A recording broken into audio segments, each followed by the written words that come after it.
Hello, everyone. Welcome to a special edition of the Beech Grove Scouting Report. We're happy to have with us this week our guest, the brand new athletic director here at Beech Grove High School. You also know him as the boys varsity basketball coach, Matt English. And Coach, as if you're not busy enough as a varsity basketball coach with all of the year-round commitments to go along with being a part of that sport, what led to you to express an interest and pursue an opportunity to be the athletic director here at Beech Grove High School? I just think it was another way to be involved in the school and be around young student athletes and be involved with the community. It's just kind of an outreach of coaching and seemed like a natural fit when I was approached, and my wife and I were excited about the opportunity and jumped at it. Well, you hit the key there because, you got to have a good wife to be a head basketball coach. You got to have an even better wife to be a head basketball coach and an athletic director. There's no doubt about that. And I've always known my wife was great, obviously, but the last year has been a trying time, and she's been there with me every step of the way, and taking this job was no different. Yeah, well, as athletic director, obviously you've only been on the job a few months now. Has anything surprised you yet that you didn't expect? I mean, you've been a coach for a long time. You know, you played in college, played in high school, been around athletics all your life. Anything a surprise to you? I don't know that anything was surprising per se. The thing that I've really been impressed with is how diligent our coaches are, how dedicated they are, how committed they are. And you know, when you're coaching a sport and teaching, you're in your classroom, you're in your sport, and those things kind of consume you. As athletic director, I've had to broaden my horizons a little bit and see boys and girls cross country and soccer and volleyball and all these different things. And it's really been interesting to see how hard the coaches and athletes in all our programs work and how dedicated they are to what they do. And that, to me, it's impressive. How much some people who go into administration, you know, the one thing they'll tell you they do miss is being in the classroom every day. How much have you missed being in the classroom, being an athletic director? I do miss the classroom for a couple of reasons. Number one, I enjoyed the subject matter. Anatomy and biology, that's why I went to college, and I enjoyed that subject matter. The other thing that I miss is dealing with the kids on a regular basis. I still get that in basketball, but it's not as regular and not as usual in my role now. That's why it's important when I go to athletic events, I want to see the athletes and see them do their thing. So I do miss those interactions. I love over the years posing this question to coaches. Was it in middle school? Was it in high school? Was it in college? When did you know that not only education but coaching was a direction that you wanted to go? I can remember it vividly, actually. I was in 8th grade, and I was sitting in social studies class at Greenfield Middle School, and the teacher that day, David Adams, who's now the superintendent of Shelbyville Schools, David was also my middle school basketball coach, and he really kind of sparked my passion for basketball, really helped me along. He and Cliff Hawkins, my high school coach at Greenfield, had sparked my passion for basketball, and I'd really grown to love the game. And then we were doing a mock trial in social studies class, and I was the judge.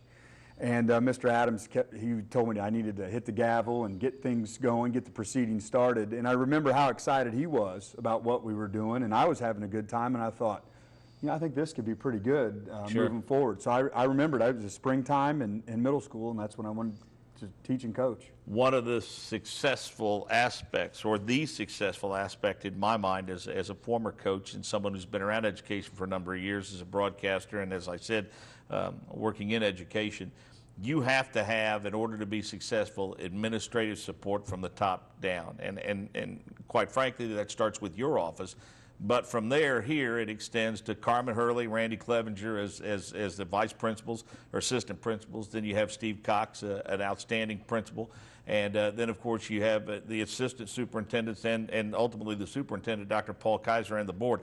Now, among the fabric of all of that are a lot of guys who've coached, and that's huge. You know, people always, when you're out at different events or talking to coaches, they ask, how's your administration? How's your administration? And I always tell them, the administration here, it's kind of like it was when I was growing up or when I was a kid. It used to be you were a teacher, you were a coach, and then maybe you slid into the assistant principal or vice principal role, and then up to principal, and you kind of worked your way up that chain. And I think somewhere things changed just a little bit in education, and things started to happen a little differently. But when you look at Beech Grove, Dr. Kaiser coached for a number of years. Right. Dr. Keeley, our assistant superintendent, coached wrestling Right. for some years. Carmen Hurley's in the Indiana Wrestling Hall of Fame for his performance as a coach. Randy Clevenger's got a great story about holding Steve Alford scoreless for 1 minute of one quarter when Alford was a freshman. Right. And Coach Clevenger was at Blue River Valley. Right. And Steve Cox was the head basketball coach. So it's kind of neat that they have those experiences and they know the footsteps that our coaches are walking in, and then they have those experiences as administrators to help lead us. Well, let's delve into some of the programs we have here at Beech Grove. We'll focus mainly on the fall sports programs, then we'll have you back, of course, during the wintertime to talk about our winter sports coaches. Some of these folks that we've had on during scouting report programs during the course of the season. One young lady that just impressed me with her passion and enthusiasm and the relationship she has with her athletes. Sometimes they don't get the credit they deserve for the hours that they put in and the fact that they have to be supportive no matter what the scoreboard says. I'm talking about Alicia Criswell and the outstanding job she does with our varsity cheerleading squad. Alicia and Beth Wolf are tremendous with the cheerleading program. The enthusiasm around the program is wonderful. If you go to the elementary school, the middle school, my daughter's 4 years old and attended a camp here Saturday, and she'll be cheering Friday night at halftime. They do a tremendous job. They've brought a competitive component to the Right. program. They'll compete this weekend at Pendleton Heights in a state cheer competition, and that'll be great. And they do a wonderful job. And like you said, the only time people think of cheerleaders is on Friday night Sure. at the football game or the basketball game, but those girls work hard. They're here all summer. They're here every day after school, and they put in a lot of time. Old Terre Haute North Patriot, I should say former because he's not old by any stretch of the imagination, is the girls golf coach. We've had an opportunity to visit with Coach Adamson. He has embraced that program, made it his own, put his own stamp on it, and boy, I tell you what, I think you have an awfully bright future in terms of your girls golf program here in Rob Adamson. I think Coach Adamson does a great job with the girls golf program. Earlier I mentioned that I had to branch out and learn about things that maybe I didn't know about before, and girls golf would be one of those. I had the opportunity to ride with Coach during the Marion County tournament and listen to him talk to the girls as they played. And I talked with him at the ICC golf tournament, and he just does a wonderful job. He's got a great rapport with the girls. He knows when he's got to be a little bit harder, but Yeah. he knows when he's got to maybe take a step back and with certain players. And not only that, he knows what he's talking about. He can play, and he knows how to teach it. And the girls, what I really enjoyed about the girls' golf season is they performed their best in some of the biggest matches of the sure. year. They were great in the Marion County tournament. They played well at the ICC tournament. And it was good to see their hard work pay off for them in some of those bigger tournaments. Boys and girls cross country features obviously a longtime coach, a veteran, and a relatively new coach in Anthony Osborne. Talk about your cross country coaches. They're stylistically very different, but both have gotten a lot out of the people they have. Oscar Bush Collins, our boys coach, went to West Point. He's a Beech Grove grad, and he is details. Some of the emails I get from Oscar seem like they've been dictated, through the chain, but he's awesome. And then Coach Osborne's a little younger. His approach is a little different, but by the same token, the girls have shown tremendous improvement. Sure. From the start of the season until now, and I know Coach is excited about their upcoming conference meet. Well, Lindsay Hall, had her in here earlier this year, scared to death, just intimidated by the cameras. But once we got her calmed down, she did a great job. And this might be the only area in which you would ever see Lindsay Hall even come across as anything resembling insecure. I've had the opportunity to watch her volleyball team several times this year. You can tell by the expression on her face that she is an intense competitor. I've watched the freshman team, watched the JV team. Her and her staff really, I think, have made great strides within the confines of the volleyball program. And considering some of the talent they have at lower levels, the next couple of years, that could be a program that contends for a conference championship. I think you hit the nail on the head. We've got Lindsay as the varsity coach, Amy Parker as the JV coach, and then Lois Roseberry as the freshman coach. And you said the word competitor. Mm-hmm. All three of those ladies are extremely competitive. And you might not know it if you walked around the hallways of the school during the day. They're bubbly and they're bright and they're doing their thing in the classroom or in the office. But when it comes to volleyball, they take it very seriously. And they bring expertise. All three of them could play. and they share that expertise with the girls. And the thing that I've noticed in my time here at Beech Grove is the level of excitement from the girls playing the game. Sure. Their enthusiasm for the game is great. And like you said, she's reached down to the younger kids, and they're excited about what's happening too. Soccer programs, a couple of lay coaches in Haley Heron and Devin Calvert, but certainly some successes to talk about with boys and girls soccer. Absolutely. The boys have had a bit of a rough season, but the thing I appreciate about the team and the coaching staff is they've never lost their way. They've stayed the course, and they're still battling, they're still fighting. And we just got our sectional draw yesterday, and Coach Calvert sent me a text message, and they feel good about their sectional draw. Sure. They've not mailed it in, they've not packed it in, they're ready to go and still working hard. Haley Heron's in her first year as our girls soccer coach, and Nicholas Barkman, who's on the staff here, is her assistant. And they've really brought kind of a discipline to our girls program. Those girls work hard, and they believe in themselves. They're committed, and they've had some good success on the field, and they feel good about their sectional draw. And we'd like to be able to see them move forward in the tournament. Of course, throughout the course of the season, we've weekly visited with, or every week we should say, visited with the head football coach here at Beech Grove, Mark Weller, in his second season. Very early on in this year, I shared with him an observation that our superintendent, Dr. Paul Kaiser, made. It's very similar to years and years ago when Bill Mallory took over as the football coach at Indiana University. IU went 0-11 their first year, but Don Fisher, the longtime voice of the Hoosiers, said at that time, that very last loss to Purdue, he walked out of the press box feeling better about the overall health of the football program after an 0-11 season that he had felt in quite some time. And I think that the work that they put in the offseason, the team camp in the summer, the addition of coaches like Nick Purica, I think have gone a long way toward the reason why that football program is going in the right direction, first and foremost, by winning the games this year that, quite frankly, they should be winning. Coach Weller's done a tremendous job. Again, if you go to our home football games, the crowds have been tremendous. The enthusiasm behind the program has been tremendous. Our road crowds at Speedway, we had more students there than they had. At Park Tudor, we had more students. Our kids are excited about the football program, and that's exciting to see. I had a mom call the other day. She was asking a question about another event, but she mentioned how excited she was to see Coach Weller at I can't remember if it was a third grade practice or fourth grade practice, but her words were, it was just awesome to see Coach Weller at that practice. And she was really excited about that. And you mentioned his coaching staff. He's done a great job of building an enthusiastic, exciting coaching staff. Jim Cross has been here a number of years, but his relationship with the kids and enthusiasm for the game is great. Coach Parica is doing a wonderful job. And then there's another coach who works in a different system but comes here to coach football, Absalom Bryant, who is the Marion County coach or athlete of the year in high school, and he's done a great job. So Coach Weller's really done a tremendous job of building the program up from the grassroots, the young kids, the middle school, and I think it takes time for those things to happen, but I think the dividends will be seen in the future. Well, 15 years at Speedway High School as a coach and an athletic director, starting the program at Guerin Catholic. I mean, he's not just a football coach. He's a guy that knows how to run a program, and you as a head basketball coach knows that there's a world of difference between a football coach and a guy who knows how to run a program, because those guys typically spend the least amount of their time at times coaching football. That's right.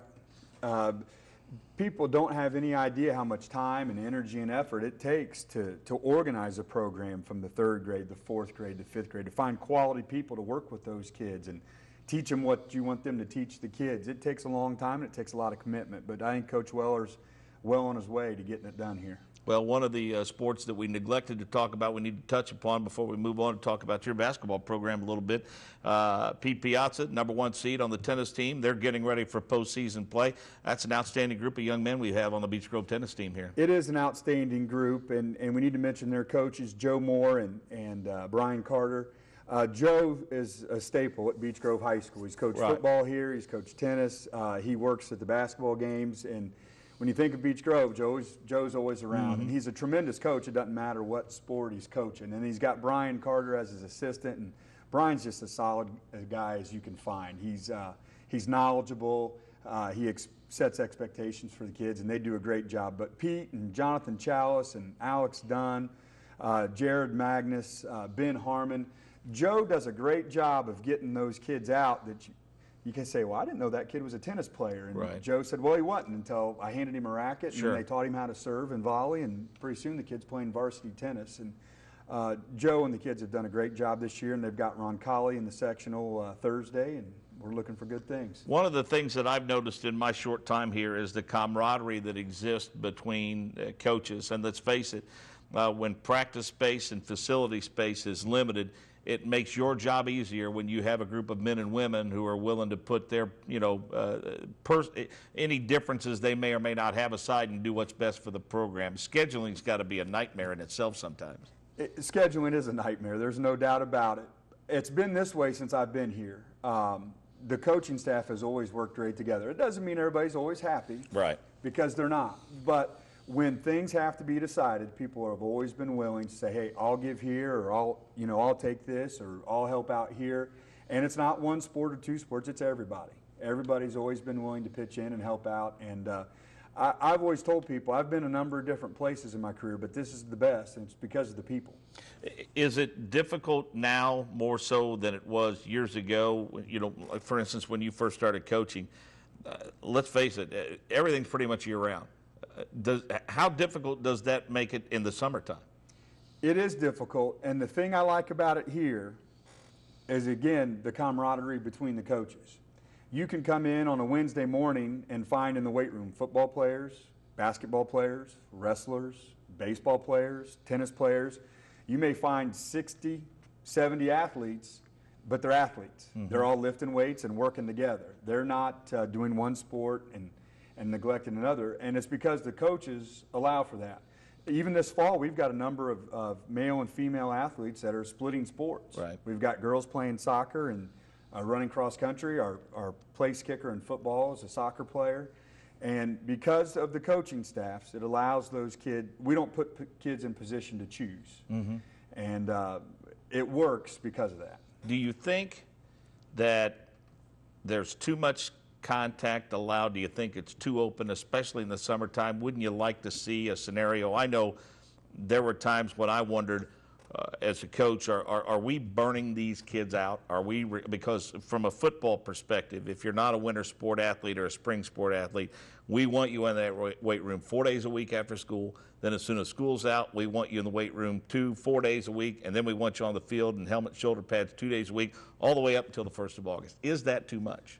I think your creativity as a coach is definitely tested. Mm-hmm. Because if you keep sending the same message, hammering every day, you're going to lose kids. Mm-hmm. And there's a fine line that has to be walked, because there's a competitive edge that we're all trying to find. Right. But at the same time, you don't want to lose kids. You don't want to burn them out. You don't want to injure them. So I think we have to be very careful with what we do. I don't think it'll ever go back mm-hmm. to the way it was when I was a player or when you were a player, but it's the way of the world now, and I think it forces us to be creative in how we train and what we try to do and what we're trying to accomplish with our kids. The conference we're in my opinion, outside of maybe the MIC, is the most competitive conference in the state of Indiana. It might be one of the most diverse in terms of enrollment, going from 1 to 3A. But when you look at the 1A teams that you do have in this conference, there's no slouches there. I mean, some of those have been pretty deep into the tournament in recent memory.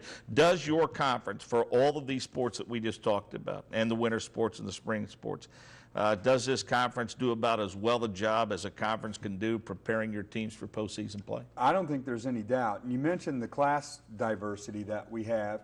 We've got urban schools. We've got what some might consider to be country schools, mm-hmm. But they're all competitive at various times. And if you look at the last few years, we've had a state champion, at least one state sure. champion somewhere every year. Ritter's won football championships. Park Tudor's won basketball. They've won tennis. It's very competitive, and it really is a good conference, and it brings a lot of different things to the table. And definitely it prepares us for postseason play. Well, it's hard to believe, but we're already talking about postseason tournaments. We're in week 7 of high school football. We'll be drawing for the tournament, I believe, in about 10 days. And before you know it, you're going to have to start rolling the racks out every day. I know you're already doing that to a certain extent, but when's the first official day of practice for basketball season? Monday, November 5. So on November 4th, you kiss your wife goodbye for a while between your AD's duties and basketball duties. Like I said earlier, I'm lucky I've got a great wife. Yeah, so let's talk a little bit about, let's give us an early season preview as to what we can expect from the Beech Grove basketball team this winter. Number one, let me say, I really like our kids. I like them as young people. They're good kids. My gosh, they work. They do a great job in the classroom. Coaches throw around dedication and commitment and loyalty and all these words. And those kids, the guys that we have, they fit all of those. A lot of the guys that we have starting to play now have been with me since I got here, from the day one. Here, the first camp I've had, they've been here ever since then. You know, kids like Michael Jennings and Joey Cardenas and Caleb Chumley, Joe Pick and Tommy Pick and Jake Brickley. We go on down the line. They're just good, solid kids, and they play so hard. Our seniors are Corey Sublett and Josh Martin and Tony Heiser. And you're not going to find, if you take 3 boys from any segment of the population, any better kids than the kids we have. And that's what's really exciting to me. I love going to practice and coaching them every day. Outside of your conference schedule, who are some of the other teams that you think will present good tests for your basketball teams this year? Ron Colley is always a good test for us. It's a close rival, and people get excited about that game. We've picked up Greenfield Central this year, which is my alma mater, and we're going out there, and I'm hoping to really kick them around on the floor that I played high school basketball early in the season. We play Manual, which is a sectional rival and city rival. So along with our conference schedule, our schedule will test us plenty. So with the success that we've had with some of our sports, if not all of them, in the fall, I've always been a firm believer that gives you a bump and sets you up. I mean, from the neck up, attitude-wise, and it's just infectious within the whole school corporation. And I'm sure you're hoping to carry that Friday night excitement over to your Friday nights and Saturday nights and Tuesday nights for basketball. Absolutely. The enthusiasm of the student body this year is as good as I've seen in my time here, and hopefully we can carry that over to all our winter sports. We've got a new wrestling coach, Matt Irwin. He's young, he's excited and eager, and we've got a new girls basketball coach, Denise McClanahan, which if you've not met her, she doesn't stand in one place long, so you better shake her hand while she's there because she'll be gone in a flash. And Oscar Bush Collins coaches our boys swimming, and Lori Lamar our girls swimming. So we hope that we can build off the energy and success of the fall and keep going in the winter. Well, as I said, this is my first year at Beech Grove after having been with Dr. Kaiser at Monrovia, and I was at Monrovia for 10 or 12 years and been out there most of my life. And certainly my wardrobe's changed color-wise from that green and white over to the black and orange. But you're one of those folks that have just rolled out the welcome mat for me in the time that I've been here, and you've actually allowed me to become a more involved part of your athletic department. And it's an honor and a pleasure, and I look forward to it. And thank you for making me feel so welcome. And we'll get together and visit again real soon. That sounds great. Thanks for having me. Matt English, he's not only the athletic director, but also the head basketball coach. And coming up tomorrow, we'll have conversations with Mark Weller, the head football coach here at Beech Grove High School. That's all for the Scouting Report. I'm Mark James. So long for now.